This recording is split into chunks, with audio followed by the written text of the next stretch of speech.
अस्सलाम वालेकुम दोस्तों, मेरा नाम है फैसल इस्माइल और आप देख रहे हैं के टेक अकेडमी।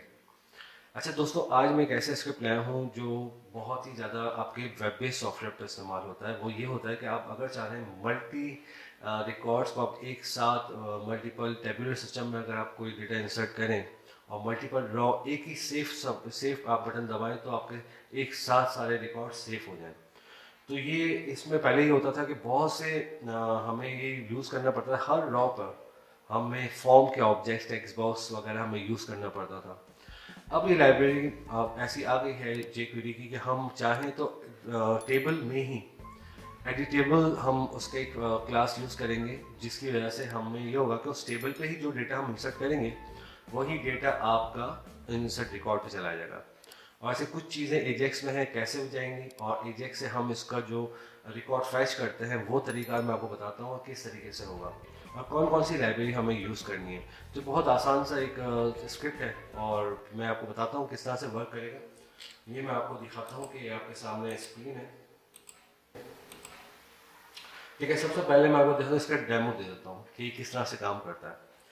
सबसे पहले ये है कि हमारे सामने एक टेबल है और टेबल में फर्स्ट आपके सामने रॉ है जिसमें आपने हेडिंग दिया तो दे दिए, और यहाँ पर आप इंसर्ट कर सकते हैं डेटा रिकॉर्ड। ठीक है, और यहाँ पर क्या है, एजेक्स से ही हमने रिकॉर्ड को फैच किया है, जो रिकॉर्ड आपको डिसेंडिंग फॉर्म में नजर आ रहा है। अब मैं चाहता हूँ कि मैं इसमें 3 रिकॉर्ड ऐड करना चाहूँ, तो आप यहाँ पर छोटा सा प्लस का साइन देखेंगे, बटन है छोटा सा, हम इसको क्लिक करेंगे, 1 2 और 3 रिकॉर्ड हम ऐड कर सकते हैं। अब मैं आपको इंसर्ट करके दिखाता हूँ कैसे रिकॉर्ड ऐड होगा। ABC UI, मतलब एक डमी हम कोई भी चीज़ डाल देते हैं तो हमें आसानी से जल्दी पता चल जाएगा कि रिकॉर्ड कैसे इंसर्ट होता है। ठीक है, फ़ोन नंबर हमने डाल दिया डमी, स्टेटस की मैंने एक वैल्यू रख दी है वो हम डाल देते हैं, फिर XYZ कर देते हैं, 1 2 3 मतलब लास्ट नेम पर हमारे पास ये आ जाए। ठीक है, इसमें मैंने कोई वैलिडेशंस नहीं लगाएंगे, वो भी हम इसके बाद लगा सकते हैं। एक्चुअल जो पर्पस है वो है कि हम एंट्री एक साथ कैसे करेंगे और ये कैसे काम करेगा। हमने तीसरा रिकॉर्ड भी ऐड कर देते हैं। ठीक है, ये अपने नाम से कर रखता हूँ, नाम हो जाएगा, यहाँ मेल आ गया और ये नीचे gmail.com और यहाँ पर मैंने वैल्यू डाल दी और वैल्यू डालने के बाद यहाँ पर मैंने स्टेटस डाल दिया। अब मैं सेव बटन और रिकॉर्ड डालूंगा, सबमिट करता हूँ तो आप देखिएगा यहाँ पे आप मैसेज आ गया रिकॉर्ड डेटा इंसर्टेड। तो ओके जैसे ही करता हूँ जो फैच होकर जो 3 रिकॉर्ड थे वो आपके सामने नजर आ गए। तो इसको हम कहते हैं टेबुलर सिस्टम पे हमें कोई रिकॉर्ड ऐड करना हो वो किस तरह से काम करेगा। आप चाहें तो उसमें से इसको माइनस भी कर सकते हैं, प्लस भी कर सकते हैं। तो एक बिल्कुल आसान एक्सेल फॉर्म में आपके सामने डेटा आपका प्रोग्राम काम करेगा। अब हम आते हैं कोडिंग की तरफ। कोडिंग में कैसे काम करें मैं आपको बताता हूँ। सबसे पहले इसमें एक इंडेक्स फाइल है और दूसरी फाइल PHP की है जो आपको रिकॉर्ड फैच करके नीचे आपको शो कर रही थी, और एक तीसरी फाइल है इंसर्ट की। इंसर्ट में जो आपका डेटा रिकॉर्ड इंसर्ट होता है। अब सबसे पहले ऊपर हम HTML index.php पे आते हैं।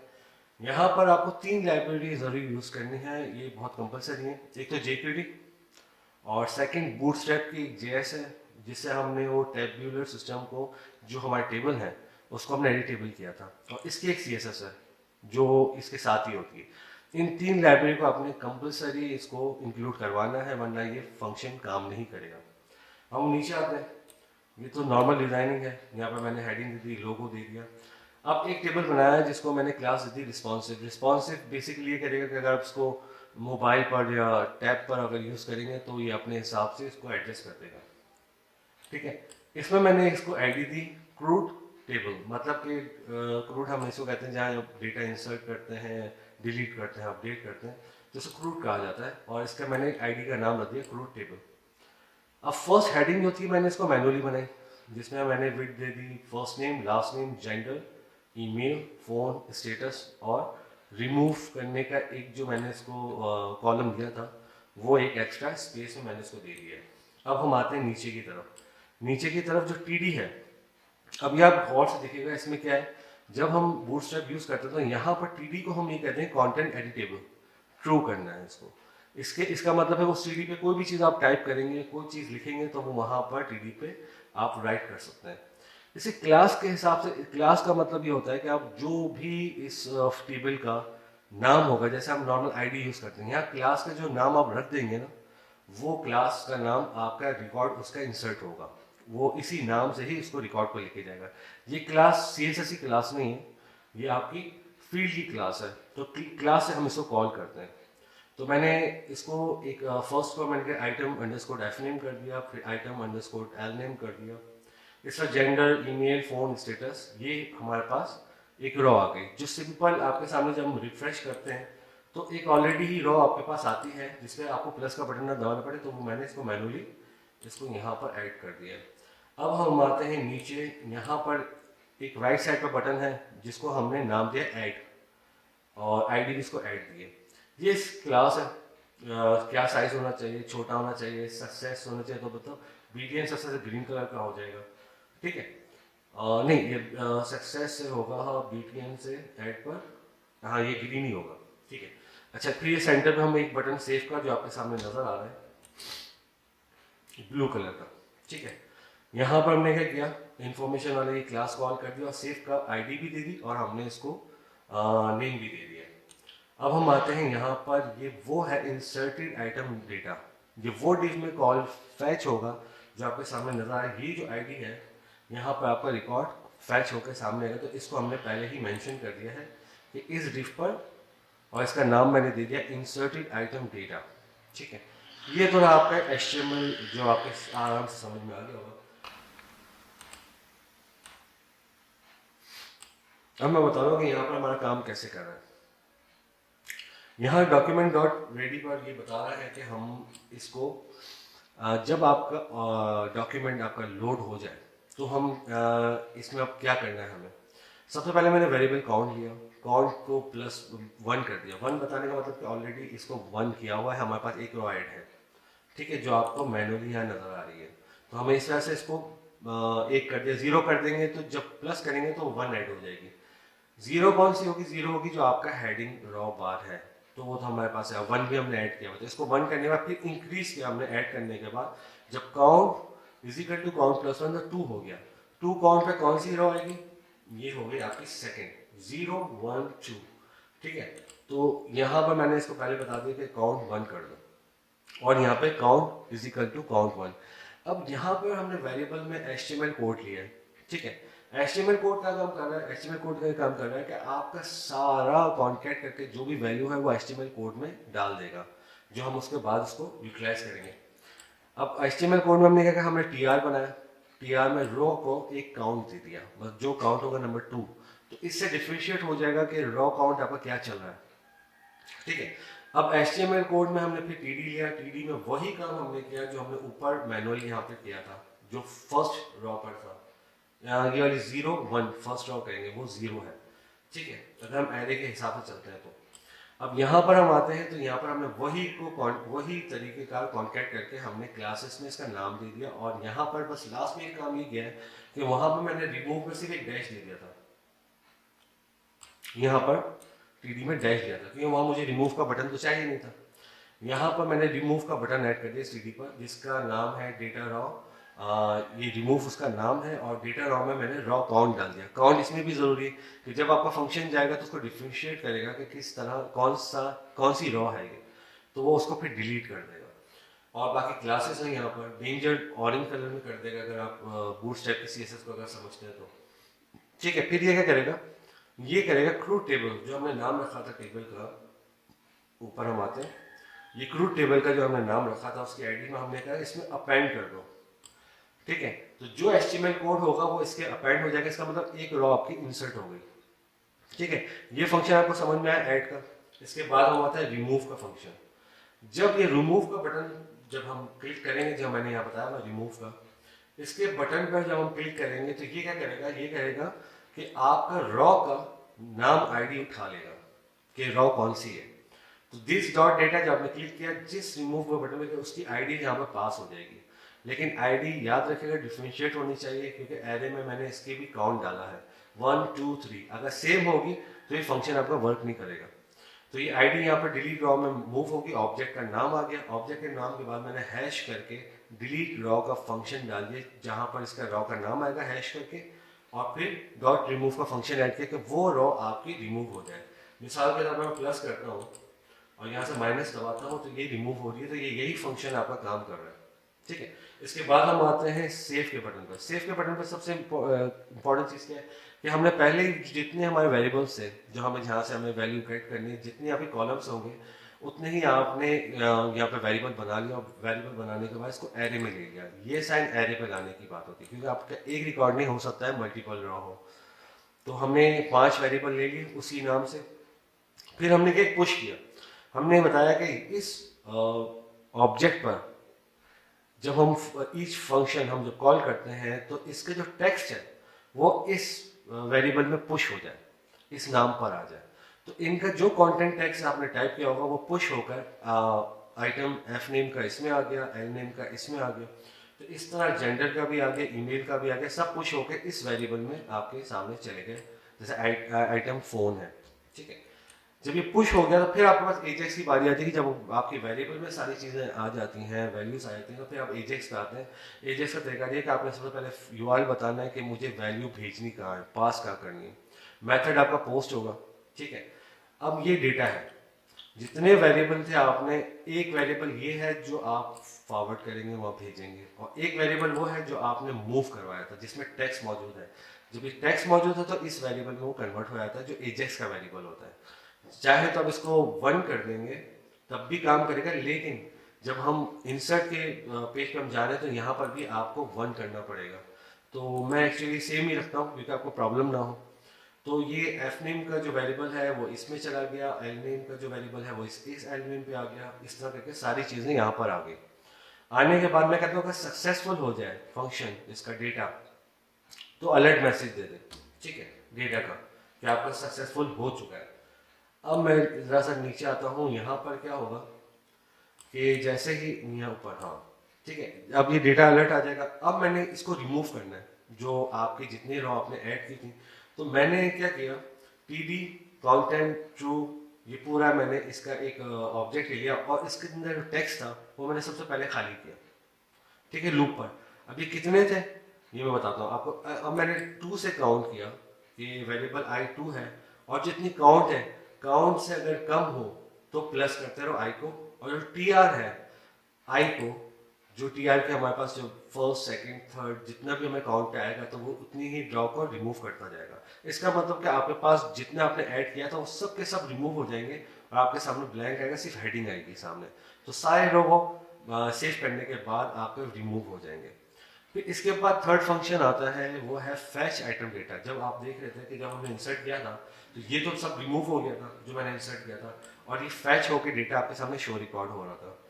तो वो ये फंक्शन है, और वो फंक्शन नीचे डिफाइन है, वो कैसे काम कर रहा था। अब हम आते हैं फंक्शन फैच आइटम डेटा। इसमें एजेक्स में हमने फैच डॉट पीएचपी को हमने यूआरएल बताया, मेथड पोस्ट है, और यहाँ पर कोई वैल्यू हमने पास नहीं करनी, और हमने क्या करना है, जो भी वहाँ पर जो भी हम टाइप करेंगे, जो भी हम रिकॉर्ड को राइट करेंगे, वो सब इस डेटा में आके इंसर्टेड आइटम डेटा की डिव में आ जाएगा। जो मैंने यहाँ आपको बताया था कि यहाँ पर मैंने डिव ऐड की हुई है, इस डिव के इनर एचटीएमएल में वो सारा रिकॉर्ड आ जाएगा जो हमने फैच के पेज पे डाला था, ठीक है। अच्छा, ये वाला एक फैच डेटा तो ये वाला है जो मैंने इस फंक्शन पे जब सेव के बटन पे मैंने कॉल किया। एक फैच डेटा वो है जो मुझे जब मैं पेज को रिफ्रेश करता हूँ, मैंने फंक्शन नहीं किया, अब मैं इसको रिफ्रेश करता हूँ तब भी मुझे रिकॉर्ड शो हो जाए। अगर मैं इसको हाइड करता हूँ मिसाल के तौर पर, अगर मैं इसको हाइड करता हूँ और अगर मैं इसको रिफ्रेश करूँगा तो आपका डेटा शो नहीं होगा। इसका मतलब कि मैं ऑन लोड पर चाह रहा हूँ कि ये डेटा नजर आए। तो ये फंक्शन 2 बार कॉल हो रहा है, एक ऑन इंसर्ट के टाइम पर और एक पेज लोड पर हो रहा है, ठीक है। क्योंकि जब आप एजेक्स पे काम करते हो तो पेज आपका लोड नहीं होता, विदाउट पेज लोड आपका सारा काम परफॉर्म हो रहा होता है। अब हम आते हैं फैच पर। फैच पे कोई इतना वो काम नहीं है। फैच पे मैंने सिंपल क्वेरी चलाई है, और क्वेरी चलाने के बाद यहाँ पर मैंने इसको एक हेडिंग दे दी है। हेडिंग देने के बाद यहाँ पर इसको वाइल लूप में मैंने एरे में रिजल्ट को कॉल किया, और यही कॉन्केट करके एसएनओ और सारी चीज़ें फील्ड मैंने यहाँ पे रॉ पे कॉल कर ली। और जब जब ये सारी चीज़ें रॉ कर ली तो मैंने इस आउटपुट को इको कर दिया। कि इको करेंगे तो ये कहाँ पर आ गया, ये इस डेटा पर आ गया। इस डेटा पर जो भी आउटपुट होगा आपके इस डिफ के अंदर आ जाएगा। तो फैच डेटा ने अपना ही काम कर दिया, ठीक है। अब इसके बाद हम इंसर्ट पर आते हैं। इंसर्ट का मामला देखें, जब हमने सेव का बटन दबाया था, ये तो मैंने कनेक्टिविटी की है और यहाँ पर सेलेक्ट करके मुझे सबसे पहले काउंट चेक करना है कि अभी रिकॉर्ड कितने इंसर्टेड हैं। ठीक है, रिजल्ट काउंट में मैंने क्या किया, कनेक्शन और गेट काउंट रिकॉर्ड ले लिया। इसका मतलब कि हमारे पास जितना भी रिकॉर्ड काउंट होगा वो हमें यहाँ पर पता चल जाएगा। ठीक है, यहाँ पर काउंट हमें यहाँ नहीं पता चलेगा, यहाँ रिजल्ट काउंट पता चलेगा। यहाँ पर हमारा है रॉ काउंट। रॉ काउंट में हमारे फंक्शन ही कॉल करता है कि मैं इसके अलाइव पे नंबर ऑफ रॉ से हमें पता चलता है कि हमारे पास रिजल्ट काउंट कितना मौजूद है, और ये हमने रिजल्ट काउंट को यहाँ पर ऐड कर दिया है। तो ये मेरे ख्याल डुप्लीकेट हो गया है। ठीक है, चलिए अब हम आते हैं रॉ काउंट पर। ठीक है, रॉ काउंट पर हमारा मामला ये होगा कि अगर ये 0 है, इसका मतलब है कि आपका डेटा इसमें कोई मौजूद ही नहीं है। तो इसमें क्या करें, रॉ काउंट को 1 कर दे। अगर आपके 3-4 कोई रिजल्ट आता है तो इसको प्लस कर दे, क्योंकि आपको SNO में इंसर्ट करना है। फिर हम आते हैं यहाँ पर, ये कहता है if it set post item F name. अगर ये पोस्ट आपके पास आया है बैक पेज से, चाहे आप कोई भी एक नाम ले लें इसमें से, अगर कोई भी ट्रू हो जाता है, मैंने एफ नेम ले लिया, एल नेम भी ले सकते हैं और कोई भी ले सकते हैं, वो कहता है हाँ ये पोस्ट हुआ है, तो आइटम में मैंने इस वेरिएबल में सबको ऐड कर दिया, इसकी टेक्स्ट को मैंने इस वेरिएबल में डाल दिया यहाँ तक। फिर मैंने क्या किया, फॉर काउंट को मैंने बताया, फॉर का लूप चलाया और मैंने काउंट 0 है।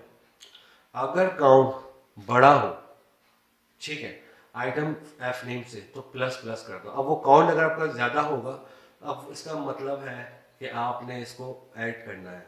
ठीक है, आपके पास रिकॉर्ड ज्यादा है। अब यहां पर मैं आता हूं आइटम एफ नेम क्लीन, ये मैंने वेरिएबल में लिया। ये basically MySQL real escape strings काम ये करता है, इसमें 2 वेरिएबल जाते हैं। 2 वेरिएबल इस तरह से जाते हैं, एक तो आपका कनेक्शन जाता है, दूसरा जो आपने फ्रेम में लिया होता है। अब ये काउंट जो है एज अ एरे काम कर रहा है आपके पास। ठीक है, अब ये 0 होगा पहले, फिर 1 होगा, 2 होगा, तो इसका तो पहला, दूसरा, तीसरा, चौथा रिकॉर्ड पे आपका इंसर्ट होना शुरू हो जाएगा। अब यहाँ पर क्या काम कर रहा है, ये जो स्ट्रिंग है ना, एस्केप स्ट्रिंग, ये क्या करता है कि अगर खुदा ना खास्ता या किसी वजह से अगर आपके रिकॉर्ड में इन्वर्टेड कॉमा लगा हुआ है या आपका डबल इन्वर्टेड कॉमा लगा हुआ है, तो उससे क्या होता है कि आपके इसी कॉन्कैटिनेशन में ज़रा प्रॉब्लम आ जाती है, तो उसको उस चीज़ को एस्केप कर देता है। आपके इस तरह के कैरेक्टरिस्टिक कोई भी डेटा होता है तो उसको आपको बग नहीं बनाता, वो आपको स्ट्रिंग में कन्वर्ट करके आपको वो उसमें ऐड कर देगा। तो ये आपके लिए थोड़ा सा वो होता है, आपके लिए फेवर में रहता है कि आपके पास कोई एरर ना है। ठीक है, अब मैं कहता हूँ कि अगर अब मैंने चेक लगा दिया कि कोई खाली हो तो फिर इसको रहने देना, खाली ना हो तो मैं कह रहा हूँ ये वाले जो वेरिएबल्स हैं ये खाली ना हो, ये भी ना हो, ये भी ना हो, ये मैंने चेक लगा दिया कि अगर ये कोई खाली ना हो तो फिर ये इंसर्ट करना, अगर रिक्वायरमेंट है तो ठीक है। जो अगर आप ब्लैंक दे सकते हैं तो वो आप इसका हटा दिएगा कि हाँ ये ब्लैंक भी रिकॉर्ड जा सकता है। अब मैंने क्वेरी चलाई, insert into main table, SNO है, फर्स्ट नेम है, लास्ट नेम है, जेंडर है, ईमेल है, फोन है, स्टेटस है।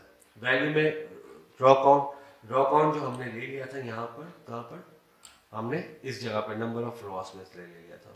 ठीक है, वो हमारे पास जो भी आया +1 हो गया या आपका 1 हो गया, तो वो रिकॉर्ड के बाद उसमें +1 करके यहाँ पर रॉ काउंट ऐड होगा। अब जो भी वेरिएबल है एफ नेम क्लीन, वो मैंने इस वाले में डाल दिया, फर्स्ट नेम में डाल दिया और लास्ट नेम में डाल दिया। इस तरह से सारा रिकॉर्ड आपने इंसर्ट कर दिया। लास्ट में स्टेटस को मैंने 1 कर दिया, वो तो हम एक नॉर्मली हम इसको 1 ही रखते हैं जो फर्स्ट टाइम इंसर्ट रिकॉर्ड होता है, वो बात ही फर्दर करने का कोई। हमने क्वेरी चलाई, क्वेरी चलाने के बाद हम insert into main table SNO में हमने डाल दिया first name, last name, gender, email, phone और स्टेटस। अब वैल्यूज हम देखते हैं कि अगर रॉ काउंट पर जब हम आते हैं तो जो हमने इंक्रीमेंट करवाया था वो हमने उस रिकॉर्ड के साथ 1 प्लस करके SNO में डाल दिया। ठीक है, और यहाँ पर जो वेरिएबल एफ नेम का है यहाँ से वो हमने इंसर्ट करवा दिया, लास्ट नेम का, जेंडर का और ईमेल और फ़ोन नंबर। और स्टेटस जो है ना हमने वो 1 ही डालते हैं, जब फर्स्ट टाइम हम इंसर्ट करते हैं तो 1 ही जाता है। अगर बाद में हम कोई रिकॉर्ड डिलीट करते हैं तो हम इसका स्टेटस 0 करते हैं, लॉग आपकी कोई ख़राब ना हो। तो ये एक प्रोफेशनली तरीके से काम होता है कि आपका रिकॉर्ड कभी डिलीट नहीं होना चाहिए।